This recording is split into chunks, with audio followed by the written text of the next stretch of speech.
کہ وہ جاتا ہے، وہ اپنے آپ کو ایک یعنی گنڈا بھی سمجھتا ہے اور وہ سارے کام وہ کرتا ہے، اور اس کے بعد یعنی یہ ہے وہ مینٹیلٹی جو اس وقت پی ٹی آئی کی یعنی اوپر جو راج کر رہی ہے.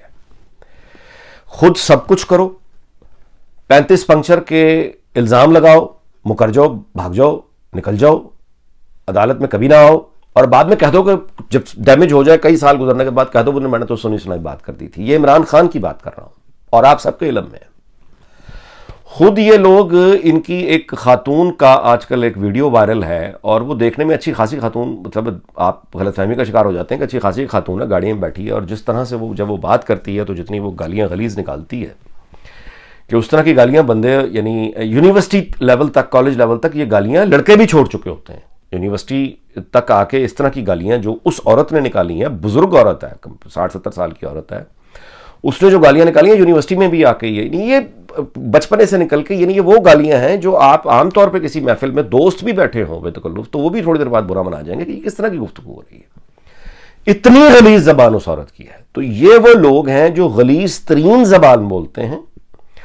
غلیظ ترین. اب یہ آج جو اجلاس بلایا گیا تھا اسپیکر نے پھر پیر کی شام 5 بجے تک وہ ملتوی کر دیا. یہ روندیاں ہیں، یعنی یہ فاؤلز ہیں، یہ روندی ہے، اور اس کا ایک نیکڈ ننگا اظہار ہے.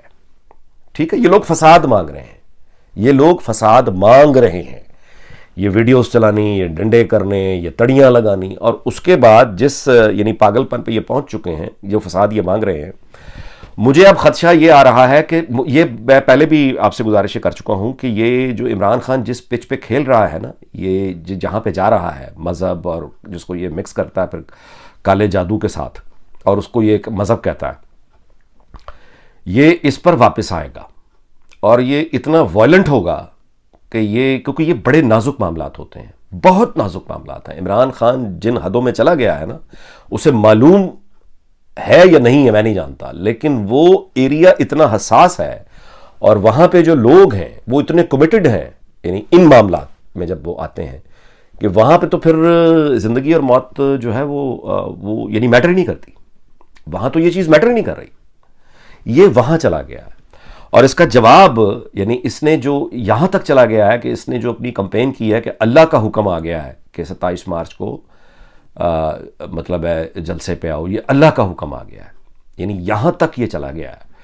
اور جو مجھے خدشہ تھا کہ اب اس کا جواب آنے لگا ہے.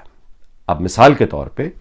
یہ جو اللہ کا حکم ہے، اس پر اب سوال فوراً اٹھنا شروع ہو گئے ہیں کہ یہ اللہ نے تو اپنا حکم براہ راست جو وحی کے ذریعے دیا تھا وہ تو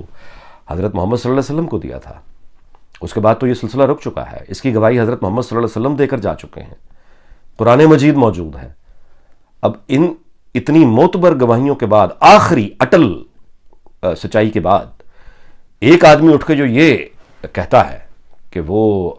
خدا سے رابطے میں ہے یا اس طرح کا دعویٰ کرتا ہے، تو میں آپ سے گزارش کروں کہ یہ ختم نبوت والا معاملہ جو ہے یہ تو اتنا یعنی حساس ہے کہ اس پہ ایک پوری کمیونٹی ہے احمدیوں کی، اور ان کے ساتھ جو پاکستان میں ہو رہا ہے وہ بنیاد کیا ہے، یعنی آپ اس پہ غور کر لیں، وہ ختم نبوت والی معاملات ہے. یہی ایک جھگڑا ہے، اور کیا جھگڑا ہے. ٹھیک ہو گیا. تو یہ جو طالبان ہیں افغانستان میں، یہ دیوبند کا جو میجارٹی ہے، وہ ان کے نزدیک یہ ساری گفتگو جو عمران خان کرتا ہے، یا اس طرح کی جو گفتگو ہے، یہ وحی کے آ جانے کی یا براہ راست رابطوں کی یا کالے جادو کی، ان کے نزدیک یہ بدترین کفر ہے. یعنی ان کی جو انٹرپریٹیشن ہے اس میں یہ بدترین کفر ہے. مصیبت یہ ہے کہ مصیبت کیا ہے، مطلب یہ حقیقت ہے. حقیقت یہ ہے کہ جادو اسلام میں انتہائی حرام ہے، آخری درجے کا حرام ہے. اور ایک آدمی جو یہ حرام کام کرتے ہوئے یہ دعویٰ رکھے کہ وہ مسلمان بھی ہے، تو پھر وہیں سے وہ احمدیوں والی بحث شروع ہو جائے گی. اب آپ سمجھ رہے ہیں، آج پی ایم ایل این کے لوگوں نے پولیٹیکل، اب یہ تو ہے نا کہ ایک جنرل لوگ یہ بات گفتگو میں رہے ورکرز کے دوران، لیکن اب ان کی جو سیکنڈ ٹیئر کی جو لیڈرشپ ہے وہ اب ٹویٹر پہ اور سوشل میڈیا پہ آ کر انہوں نے اب کمپین شروع کر دی ہے کہ یہ جو کہہ رہا ہے کہ اللہ کا حکم ہے اور جادو تو انہیں کرتا ہے، تو اس کے جواب میں اب انہوں نے یہ کہنا شروع کیا ہے کہ وہ یہ مطلب جو کمپین ہے وہ یہ ہے کہ میں ایک مسلمان ہوں اور میں ختم نبوت پر پورا یقین رکھتا ہوں، اور ہر وہ آدمی جو حضرت محمد صلی اللہ علیہ وسلم کی آخری رسول اور نبی ہونے پر یقین نہیں رکھتا وہ مردود ہے، وہ زندیق ہے، اور وہ کفر بکتا ہے. اور وہ اب آپ دیکھ رہے ہیں جب آپ یعنی کہاں اب یہ جو روندی مار رہا ہے تھرو اسپیکر، جھوٹ، اللہ کا حکم، اور اس کے ساتھ وہ یعنی یہ جو کالے جادو والی بات ہے، یہ انیک ناجی لندن میں بیٹھ کے یعنی وہ تو جو کر رہا تھا باقی لوگوں کی طرح کر رہا تھا، لیکن اب اس بات کو شہباز شریف صاحب نے کر دیا ہے. شہباز شریف نے انٹرویو دیتے ہوئے یہ بات کر دی ہے اور سب کے سامنے آ گئی ہے کہ بنی گالہ میں ہزاروں من مرغی کا گوشت جلایا جاتا ہے، وہ کسی جادو کے عمل کے لیے جلایا جاتا ہے. اس مہنگائی میں جب غریب کو کھانے کے لیے روٹی نہیں مل رہی، دال نہیں مل رہی، وہاں ہزاروں من چکن کا جو گوشت ہے وہ ضائع کر دیا جاتا ہے اس طرح کے کالے جادو اور اس طرح کے عملیات میں. تو اس کا مطلب یہ ہے کہ جب جواب اس یعنی شہباز شریف کے لیول پہ جب اس بات کی کنفرمیشن ہو جاتی ہے اور وہ یہ کہتے ہیں کہ میں پورے یعنی یقین اور ذمہ داری سے یہ بات کہہ رہا ہوں، تو اب وہاں انہوں نے یہ بات کہہ دی، تو اب نیچے جو پارٹی ہے پوری کی پوری پی ایم ایل این جو دیکھتی ہے لیڈرشپ کی طرف، یہ کیسے ممکن ہے کہ اب وہ اس بات کو نہ اٹھائیں؟ جب وہ اس بات کو اٹھائیں گے جادو کو، اور وہ کہہ رہا ہے کہ اللہ کا حکم ہے، تو اب آپ دیکھ لیں پھر کیا ہوگا. یعنی مذہب کے نام پر اشتعال دلا کے کفر بک رہا ہے ایک آدمی، اس کو روکنے کے لیے لوگ آئیں گے نا. تو جب وہ لوگ آئیں گے، اب وہ نواز شریف کے لیے نہیں لڑیں گے، اب وہ پاکستان کے لیے بھی نہیں لڑیں گے، اب وہ اللہ اور اس کے رسول کے لیے لڑیں گے. جب وہ اسلام کے لیے لڑیں گے اور حملہ آور ہوں گے پی ٹی آئی پر، تو پھر ان کے لیے زندگی اور موت بے معنی ہو جائے گی، اپنی بھی دوسرے کی بھی. اور انصار الاسلام جو ایک فورس ہے، جب ان کا لیڈر مولانا فضل الرحمان، میں ان پر بالکل تنقید نہیں کر رہا، مولانا فضل الرحمان پر بڑی بے رحم تنقید ہوئی ہے اور بڑی توہین ان کی ہوئی ہے، ظاہر ہے وہ ریئیکٹ کریں گے، اور وہ ریئیکٹ کرتے ہوئے ظاہر ہے کہ اس نے یہ کہا کہ یہودی ایجنٹ ہے یہ عمران. تو اب انصار الاسلام اور وہ جو نیچے ان کے فالوورز ہیں وہ اس کو نہ صرف یہودی سمجھ رہے ہیں بلکہ اس کی پوری پارٹی کو یہودیوں کا ایجنٹ سمجھ رہے ہیں.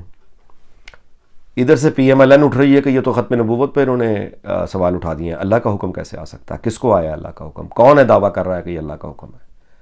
اب آپ سمجھ رہے ہیں؟ تو یہ تو اللہ بچائے، یہ تو بہت یہ عمران خان جو ہے نا، یہ بالکل آگ اور فساد جو یہ لگا کے جانا چاہ رہا ہے، یہ عثمان مرزا پارٹ 2 ہے عمران خان. تو اگر ہمارا جو اور کل اکیلا عمران خان نہیں، بائی دا وے اس کے ساتھ یہ سارے یہ انتہا پسند جنونی جو فساد کے شوقین ہیں، فساد کو پھیلاتے ہیں، روندیاں کرتے ہیں، فاؤل کرتے ہیں، یہ سارے عثمان مرزا ہیں. اور ہمیں امید رکھنی چاہیے کہ جس طرح عثمان مرزا کو عدل اور انصاف کے تقاضے عمر قید بھیجا ہے، یہ عمر قید میں آئی ہوپ کہ یہ کاٹے، اپیلیں نہ ہوں گے 3-4 سال بعد باہر ہو. اینی وے جو انصاف عثمان مرزا کے ساتھ جس طرح اس کو پہنچایا گیا اس کی جگہ پر جہاں اسے ہونا چاہیے، jail cell for life, Imran Khan کو جلد از جلد وہاں پہنچانا ہوگا. ورنہ یہ مذہب کی بنیاد پر اگر یہ تو چلا جائے گا، لیکن جو آگ بھڑک اٹھے گی وہ پھر اللہ معاف کرے. بس بات یہاں ختم کرتے ہیں، اس دعا پہ کہ اللہ تعالیٰ پاکستان کو کسی بڑے خونی امتحان سے بچائے، اللہ تعالیٰ پاکستان کو شاد رکھے، آباد رکھے. آپ سے پھر ملاقات ہوگی. اللہ حافظ.